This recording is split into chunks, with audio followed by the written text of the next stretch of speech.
Sıngamığı dep komudun töresi, komudun kanday eşkili, komudun peygamberi padişası Karaman'da orozup dar çetken eken.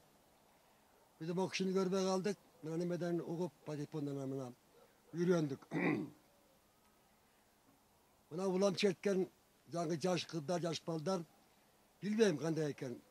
Şu günümün da budup çekçette. Cebir gayrımın aşırı bir et. Cebir gayrımın keğen kılat. Bu sıngamığı dep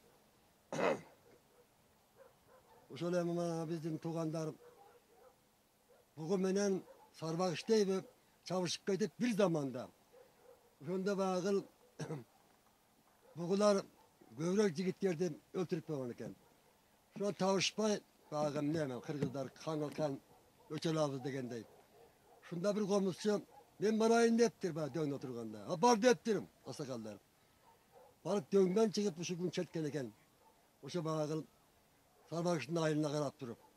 O şunda bağıl orada koyları, muzoğları, kozları hun çıkmakarken hukuk tınşap. Anama çoğun şu boduydu neşki türlüktür. İmoşa oram dep. Bakomuzcu çökölep bakarken.